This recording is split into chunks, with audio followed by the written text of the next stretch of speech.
Hi, everyone, and welcome to my podcast, Perfect Prey. I'm glad you're here. My name is Dr. Christine Marie Cocciola, and I'm a licensed clinical social worker and have a doctorate in clinical social welfare, where I researched coercive control and the impact on both adult and child victims. Most importantly, I am a survivor and a protective parent.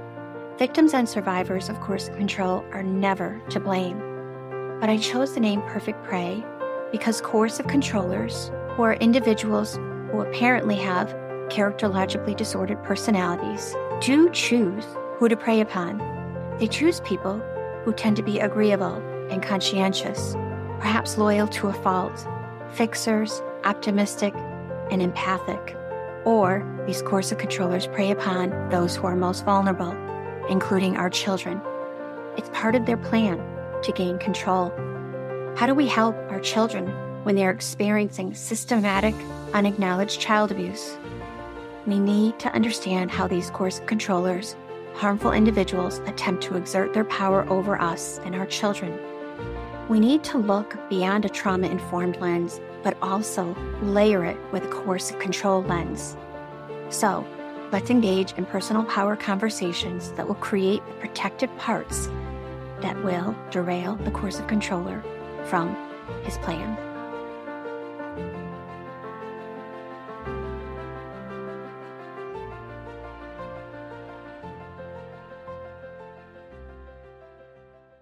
Hi, everyone. I'm so glad you're here. Welcome to Perfect Prey. As you all know, I am trying to elevate this conversation on coercive control. And I am now bringing in some experts to talk with us about coercive control. You may have seen my last episode where I had Alexa, who talked about her experience as a child of coercive control. That came out last week. She's my second child, now an adult, who is speaking out about her experiences of living in the family system with a coercive controller. I need to say this again. The adult victim is never to blame. When we say that children experience coercive control and they are suffering unacknowledged, oftentimes child abuse in that home, to be very, very clear, protective parents are never to blame. Only the predator, the perpetrator, is to blame. So I am honored today to have Dr. Andrew Cicchetti here. He is not only a colleague, but a dear friend. He is a psychotherapist and an expert witness specializing in coercive control, aka narcissistic abuse. Additionally, he is an adjunct professor at Yeshiva University. Andrew has sued the Brazilian National Congress and the Federal Supreme Court seeking domestic abuse legislation, violence legislation for gay, bisexual, transgender, intersex men, as they are a designated vulnerable segment of society.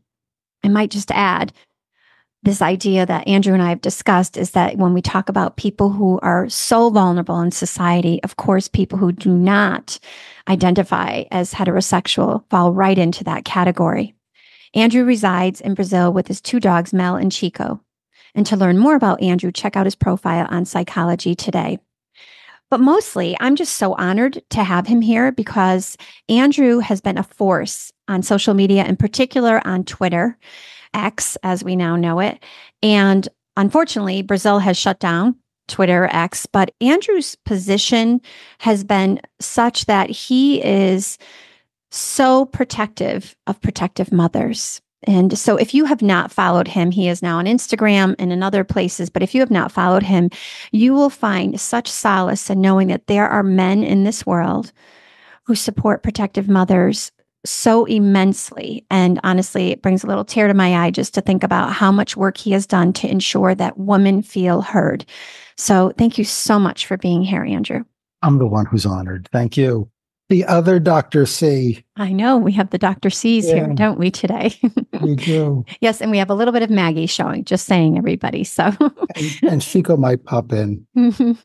So we're going to talk about coercive control, right? And I love the way that you frame coercive control. So for those of you who don't know, Andrew is, of course, a psychotherapist, but honestly, he's an academic. He gets the research. He is if I need a piece of research, I go through my Rolodex and there's Andrew. I got to call him. He's the one who's going to know the source. He's going to really be able to talk about that particular piece of research that affirms the experiences of victims and survivors. So Andrew, can you just tell us how you perceive coercive control, how you would define it? Sure.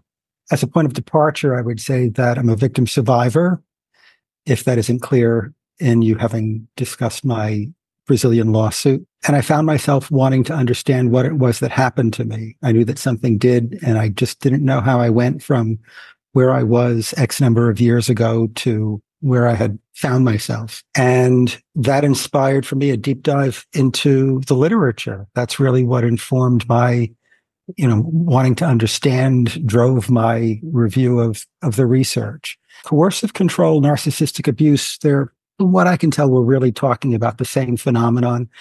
I think that narcissistic abuse and coercive control both exist along a spectrum, but where the waters get muddied is that spectrum also takes shape over time, and it tends to just worsen over time. Coercive control, as you and probably all of your listeners know, is a multi-pronged strategy of exerting dominance and control over a targeted victim.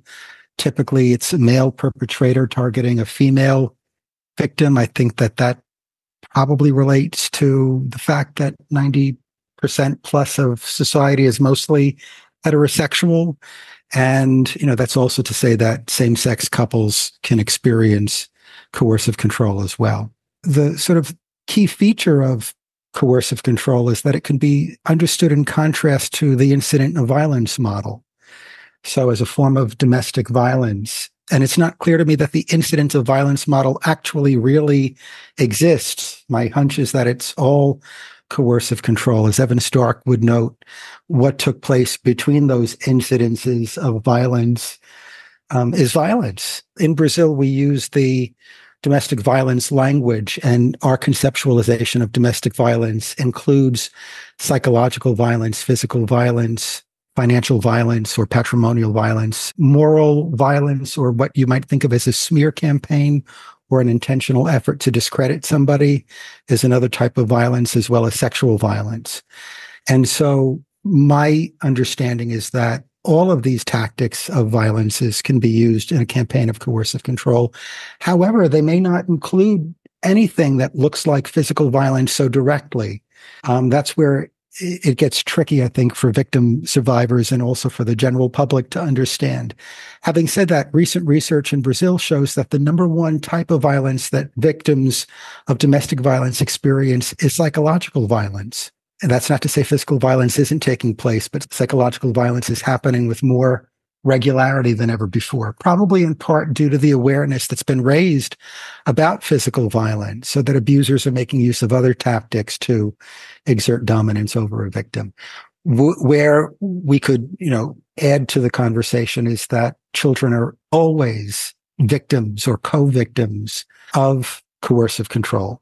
It's important to understand that coercive control is the creation of a system, right? And so that everybody in that system is impacted, even the pets, right? And certainly the children, and always the mother. And Evan Stark makes the distinction about co-victim in the sense that or secondary victim in the sense that they're not the prime target. Often the harm that's done to them and the control that's exerted is in service of punishing the mother. And sometimes this takes place behind the mother's back, only for her to find out when she has left the situation, or the perpetrationship, as I call it. So that's kind of a rambling, roundabout way of talking about coercive control, but I think that we're on the same page. Absolutely. Absolutely. I think that I always say that the abusers do start day one. I did a reel yesterday where I said, as soon as they see the baby in your arms, they know that love is so implicit.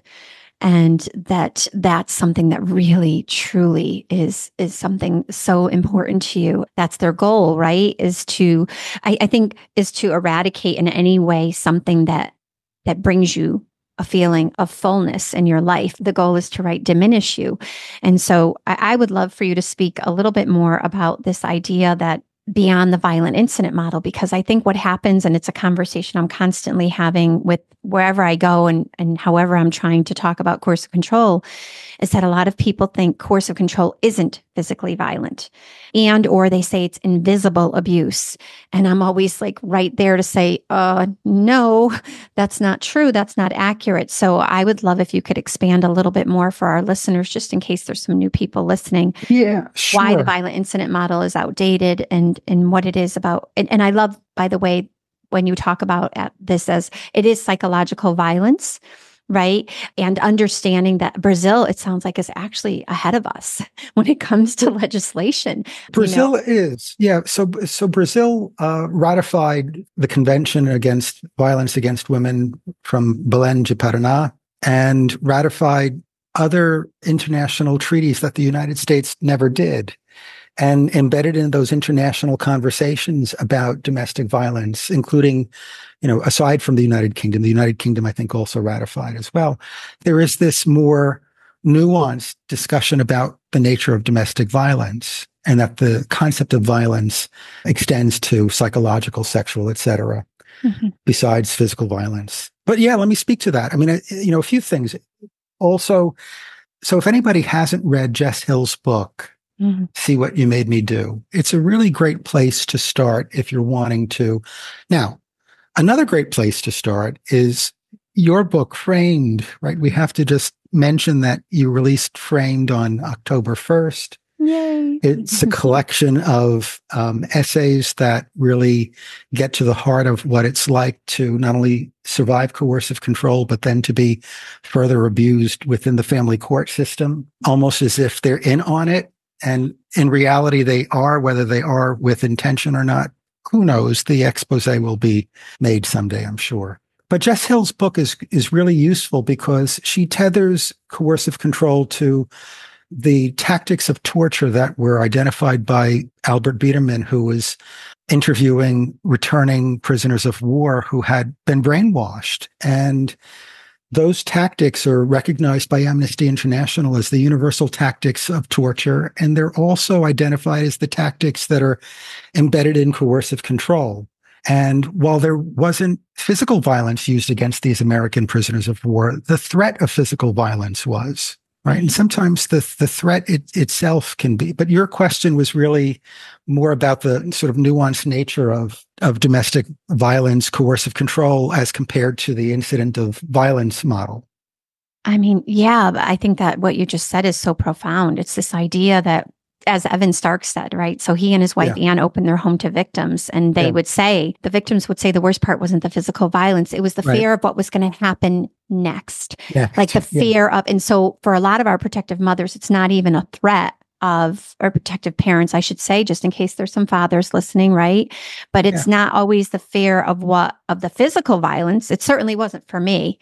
It's the fear of, I'm going to take your family away from you. I'm going to take your children away from you, or your children already don't really like you too much, right? Because as we talked about, I mean, these abusers start day one. So there is a contempt building in the children towards a parent that they had originally been very attached to, and then that attachment begins to get, as you know, I call it maliciously fractured. Malicious fracturing. Yeah. And these abusers enjoy the game. I mean, that's like how they retain the control. So again, what you said is profound, because it's not, it can be physical violence, but it doesn't have to be, right? Right. And so Biederman would observe that in order to exert control, you needed to instill a sense of dread, debilitation, misery. It was 3 Ds, but I think misery must be dread, debilitation. Yeah. And Judith Herman, in her book, 1992 book, Trauma and Recovery, would note that where, domestic violence perpetrators don't take their victim prisoner in the same way that the Chinese and Korean took American prisoners of war, but that they would take their victim prisoner through grooming. She would make the distinction between benign grooming, what we could think of as dating and courtship, with malevolent grooming, which we could think of as love bombing, and grooming in the way that we think of grooming as it relates to childhood sexual abuse, victimization, and trafficking, et cetera. So that, for me, is what makes it clear that coercive control starts on day one, period. It starts on day one. It's an intentional, Evan Stark would say, an intentional, calculated, single course of conduct that is organized around entrapping, exploiting, dominating a targeted victim, right? To the point of annihilation, whether it's psychological annihilation or physical annihilation. And you won't know that. You won't know that you've been taken hostage until you try to leave. You won't know that you're going to be annihilated until something is happening. So I think that we have to in some way understand that the importance of the tactics of coercive control aren't organized around harm per se. They're organized around control, exploitation, and entrapment. Right? If somebody were physically assaulted by a dating companion the second week in, odds are they would leave. Mm-hmm. Right? The seduction along the way and the use of intermittent reinforcement or intermittent kindness. Or like in my situation, we often had vacations and the planning of a vacation would become part of the, awful things usually happened on the vacation itself, but the planning of the vacation became part of the ongoing seduction. Yeah. Right. So, but the idea of it needing to be physical violence is complicated because it's probably happening to a lesser extent, and coercive control that doesn't include physical violence is happening increasingly more. The other point, though, that I would make is that it's a mistake for us to think of psychological violence as something other than physical violence, because the last I checked, the brain and the central nervous system and the endocrine system and the cardiovascular system are all parts of the human body. People's cortisol levels will skyrocket. They will have a greater likelihood for developing autoimmune diseases. They will wind up developing depression, anxiety, post-traumatic stress disorder, and CPTSD, complex post-traumatic stress disorder. The hippocampus kind of shrinks a little bit. The hippocampus will shrink. The amygdala will swell. It will probably have an impact that ripples out into their ability to work and have gainful employment. Yeah. And so then when I reframe this as it relates to children, so everything you're saying, and now and this is what, when I have my, I do the protective parenting program, right? And they're growing up in this environment. I'm like, so their moms are, or whoever takes it, because I have it available to my fathers too, but they're frustrated by their children's behaviors. They're overwhelmed. They're angry. Their children are disrespectful. How could they behave this way towards me? I'm like, let's take everything that happened to you and drop it right on their little developing brain. Like literally their brains are broken. And the only way that brain is going to heal is through connection. Yeah. Connection. And so if it means you have to kind of not address 9 out of 10 behaviors, guess what? That's going to help the connection. It's really hard to wrap your head around it when your child's coming home and calling you an effing bitch. You know what I mean? Yeah. Or when your child is out drinking. I have a mom, she is now, her 16-year-old won't come home to her, or 14-year-old won't come home to her, but she's going to parties on the abuser's time that are with 16 and over. Like she's going to parties, right? Like partying. And so now the child won't come and stay with her, but what is mom doing? Mom said, listen, you don't have to stay with me, but I want you to call me if you need a ride. I want you to call me and I will take you to dad's. Now, is that what she would have ever imagined doing? Going in the middle of the night at 14 years old, picking up her 14-year-old high, drunk, whatever, taking her child home to the abuser's house. But what is she doing? She's creating trust and attachment. She's connecting in some way, some benign way, no judgment. And it seems like an absolutely Herculean task, but it's what we have to do. The kids are different. The kids are suffering. They're different. So we have to parent differently. And so that psychological trauma that you just described that's going on inside of the body is going on inside of our children. That's right. And until we pivot and see that, we're missing the boat. That's right. Mm-hmm.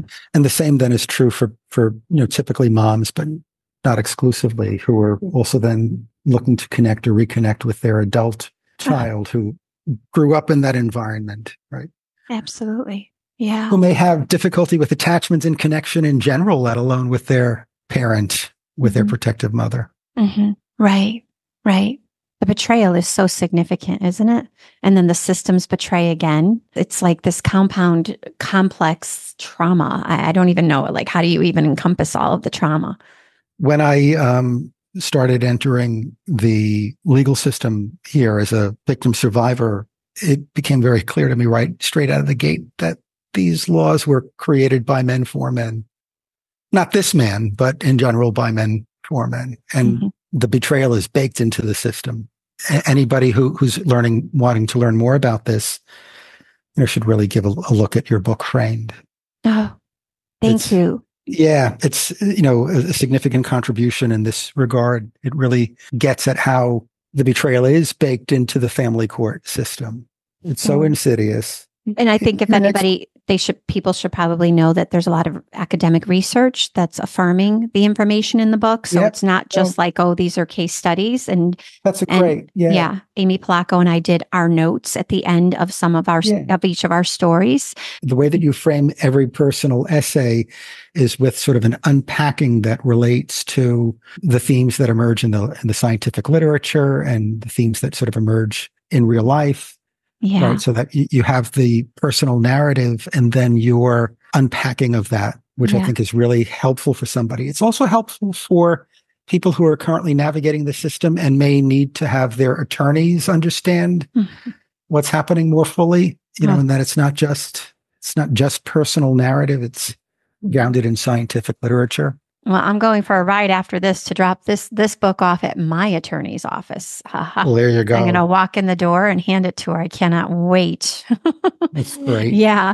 But to your point, the stories do have a beginning, which alludes back to what you were saying about like love bombing and all of these ways that we can, like you said, if the person hit you week 2, you'd probably just say, I'm out of here, right? But what happens is the coercion and control is happening very slowly and insidiously. And I think, again, as I often say, Love bombing is control. yeah, right. It is. Love bombing is Yeah. control. And then the more that the abuser feels out of control with you, meaning you're maybe seeing girlfriends too much, or you're really engaged in your children's sporting, or you're wanting to see your family more, or you maybe catch them cheating or with, something like that, right?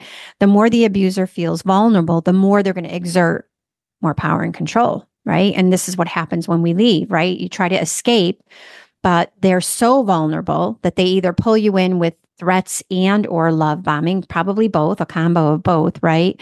But then when you do actually finally, quote unquote, escape, as Evan says, Evan always said it's elusive. I think he said there's no such thing as escape. I say escape is elusive because you don't really escape, right? And so it's going to get worse. And we tell victims to leave all the time, yet it's going to get worse oftentimes. And so understanding that coercive control, post-separation abuse is coercive control. Some people like try to separate it. And I'm like, no, no, no. It's just an extension of the coercive control. That's all it is. But to your point, I want to get back to that. Like we started with the beginning in every story, this whole love bombing, all of this happening, and then the middle of each story, and then the end, where these people are now. And I recently said in a podcast that there's so much that's changed just since we submitted to publisher in May with all of these mothers, meaning more bad stuff, more crimes against these mothers. It's just absolutely horrifying. But I didn't know if you wanted to talk a little bit about how that trajectory can go, right? The beginning and then the middle, where you have this recognition, which I know you had some recognition, right? Yeah. And then, yeah.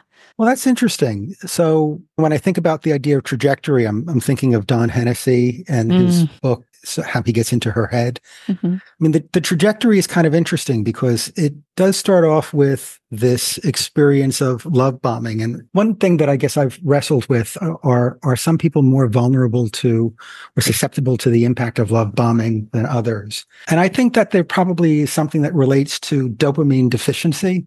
I think that people that might be isolated or not fully connected with community, or maybe have previous trauma in their own family of origin system, may be more vulnerable. But I also think the other side of the coin is that this is what Hollywood tells us romance is supposed to look like. And, who doesn't like to feel like they're falling in love with somebody?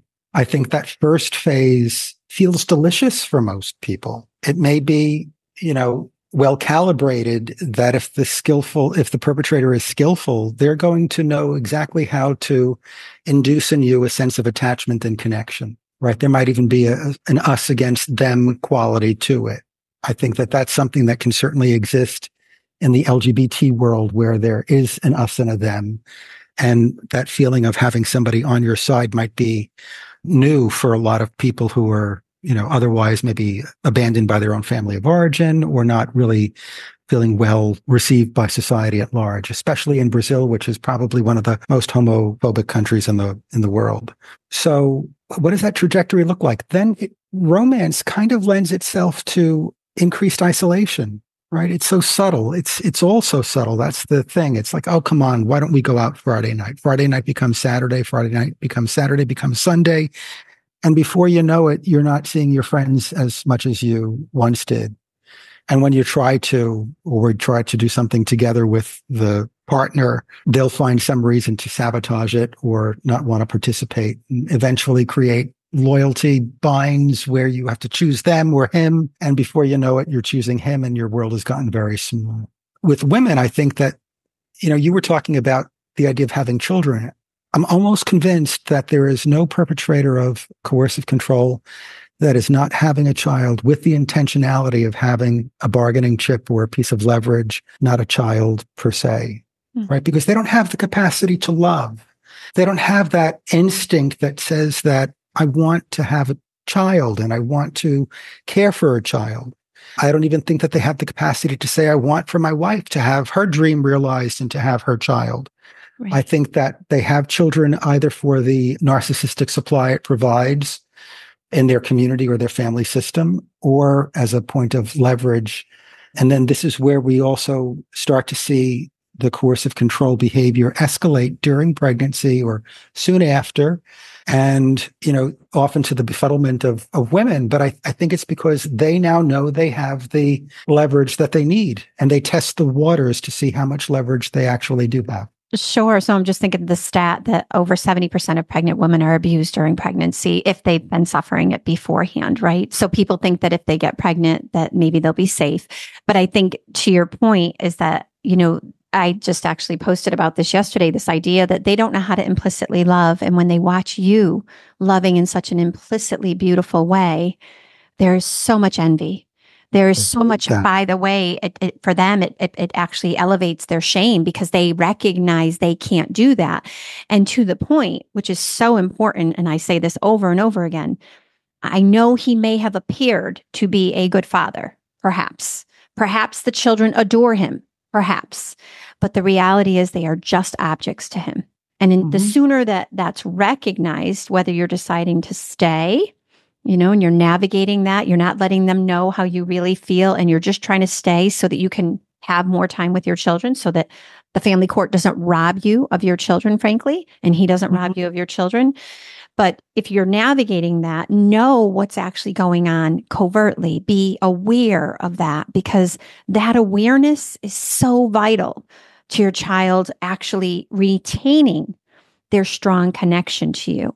But when we're oblivious to it, right? So I was oblivious since my children were 9 and 10. I mean, I didn't find out till they were 17 and 19. The indoctrination had started at such a young age. And so being oblivious puts you behind the 8 ball is what I would say.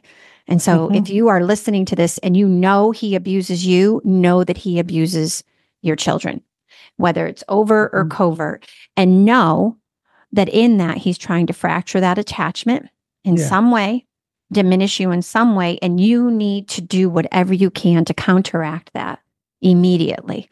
Yeah. Abusing a mom is abusing the child. It's indistinguishable. Right? Absolutely. Inducing in her dread and despair. Yep.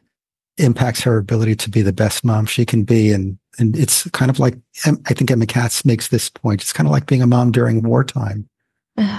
Yes. Yes. So do you have anything else you'd like to add? Any final parting words? Because it's been amazing. Oh my gosh. I think we could talk for an hour or more. Yeah, we could. Well, you could have me back again. I can. Yeah. The Dr. C show, the other Dr. C. So anyway, gosh, what would I want to say? I guess I would want to just speak to folks who are listening, right? This might very well be your first time listening to a podcast that is dealing with coercive control. And if that's the case, you're not alone. And congratulations, you're letting the veil be lifted. And, coming to understand what happened to you is an important first step. And there are a lot of resources out there. Just check out Dr. C's website for those available resources. For those that have, been through the trenches and, you're in this for a while, you're not alone too. And I'm not the only man that's in solidarity. Lots of us are, and they may just not be on Twitter, but we're in this together. And I guess I want to just make it clear that we need more men to be in this with us. So pass this on to a male friend and tell him he has to listen. We need you to be part of the ground troops, right? There's a real battle taking place, and women and children and LGBT folks are paying a pretty steep price for your inaction. That's a Beautiful. statement. Yeah. Yeah. Thank you so much. And don't forget to get your copy of Framed. We want every woman to read this and every father, brother, uncle to read this, because this can, of course, I actually write in here. Maybe I should just read that little part that I write in here about the idea that because if somebody's listening and they're a dad and they're upset because I constantly talk about mothers, because I do, right? What I say is that, so I basically talk about this idea that, of course, men can be victims, right? I say this book is a compilation of stories about mothers as victims, since domestic abuse in all its form is primarily a male identifying perpetration against female identifying victims. Coercive control takes shape around the prevalence of male dominance and their superior positions relative to women, with tactics often reflective of historical gender norms. Therefore, women are at a far greater risk of victimization when compared to men. That's from Dr. Evan Stark.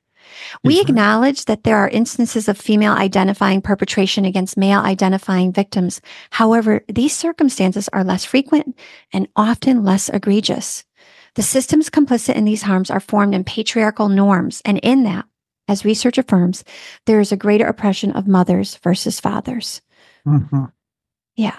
So, thank you so much for being here, and we will definitely have you back. And next time I can talk about my Supreme Court case. Oh, that'd be amazing. Yeah. Yeah. Yes. And there's no great awareness of it outside of Brazil. There's not much great awareness of it in Brazil just yet. But for folks that might be interested, keep an eye out then for a future podcast with me and Dr. C. Awesome. Thank you so much, everyone, for listening to Perfect Prey. And please remember to subscribe, download, share, etc., and go to my YouTube channel and follow up there. Thank you so much. Thank you for listening to Perfect Prey. You can find the show on my website at iknowyourheart.com or coercivecontrolconsulting.com, or subscribe to the show wherever you find your podcasts. I'd love your feedback, and I'm always looking for ideas on how to continue to expose coercive control as the significant harm and child abuse that it is. The best way to support the show is to rate and review Perfect Prey on Apple Podcasts. It helps others to find us. Perfect Prey is written by me, Dr. Christine Cocciola, and with the help of my amazing assistant, Sheena Pastor. Thank you, and have a great day, everyone.